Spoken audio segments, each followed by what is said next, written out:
like standing in front of people. Why did I get up? Because I just wanted to share with you, we all know Dee's spirit and personality and how loving and caring and generous she was.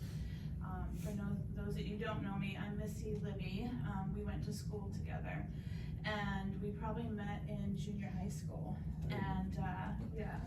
And boy, we had some good times. And the music comes to mind.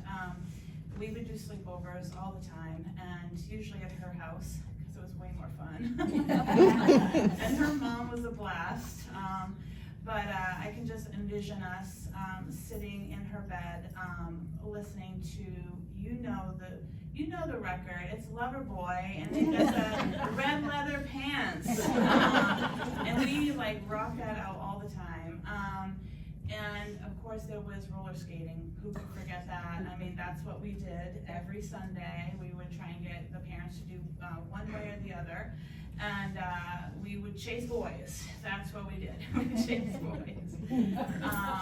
But we kind of lost touch for a little bit there, and then we hooked back up in her 50th, I think, her 50th birthday, and found out her struggles that she was going through. But I'm just so grateful for knowing her and having those memories with her.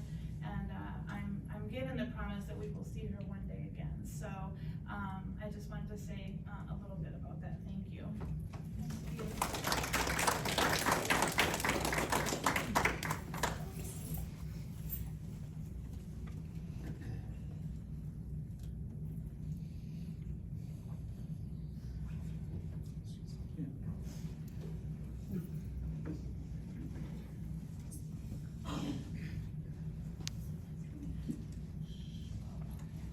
Hi everyone, my name is Brad, and I met Dee back in 7th grade, along with many others, when we all started middle school. I swore, because I'm through and through introvert, I would not ever do this again after my mother's funeral, but I guess something just has kind of moved me to get up and speak. When Dee and I met, we got along instantly because she always had such a welcoming smile, a welcoming laugh, a welcoming personality. And we met at a time when most kids our age were learning a lot about themselves and kind of kept to themselves, or at least I did to some degree, more as I got older. And it was nice to have a friend like Dee who was always ready to embrace you, ready to embrace anyone. And I don't think I ever once saw her turn away a friend. We lost touch for a little while after high school because this was before cell phones and before social media. And my favorite Dee story is running into her a few years after school had ended. And it was at Bradley's, formerly down the road here in Westbrook. And she was walking in and I was walking out. And she looked at me and tilted her head and said, "Brad." And I stopped, I said, "Hi, how are you?" And she said, "Good, good." She said, "How have you been?" And I said, "Great." And she said,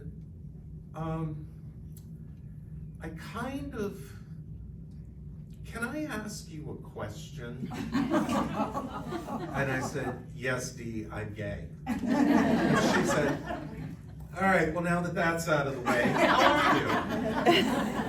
And it was nice to see after a few years that she was just the same person and always as kind and open with her heart to anyone. In the last few years, Dee and I have talked on and off, and she shared her struggles with me as she did with others. And oftentimes she would say that one of the hardest things for her was to not have people understand times when she would just treat herself to something small.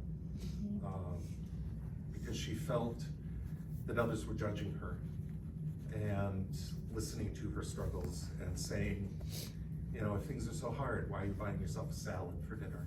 And I told her she could always complain to me about that and talk to me about that because I understood. that it was nobody's business what she did with her money but hers. And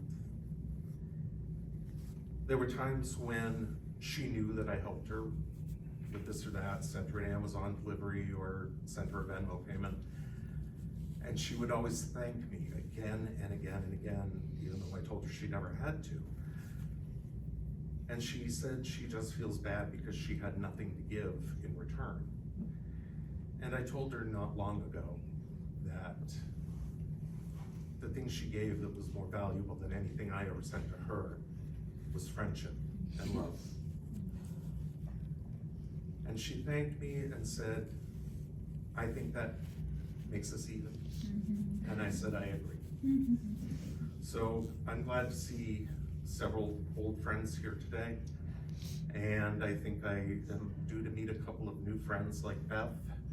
And names are escaping me at the moment because of course I'm standing here shaking doing this while I'm up in front of a bunch of people talking. Anyway, thank you all for coming. I hesitated coming today because of my aversion to groups at this point, but I figured if Dee could share her struggles with everyone, I could come despite my struggle and share memories of her with everyone here. Thank you.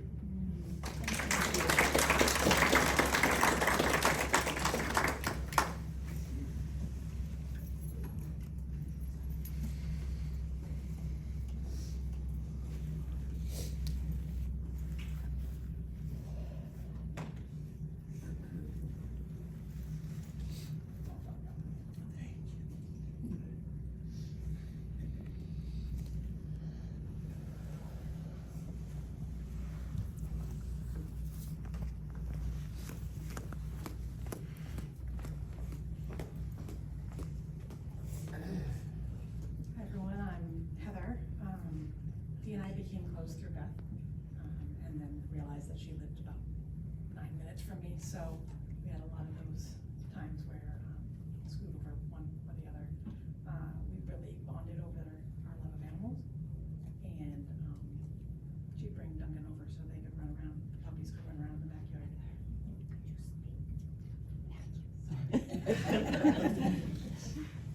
So a flip note of that, the dogs ran around in the backyard a lot, and it was lots and lots of fun.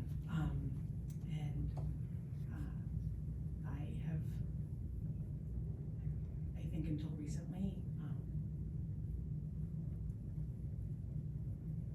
I didn't realize like how much she was part of my life. Like I think I knew, but I didn't know. Cause like now I see something in the store and I'm like, oh, you would like that. Or I had a recurring winter green lifesaver on my Amazon that I was like, so now I have them in my classroom.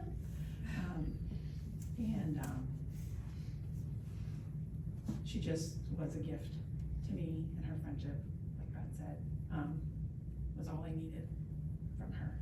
Because anytime I check in with her, she'd be like, well, what about you? How are you doing?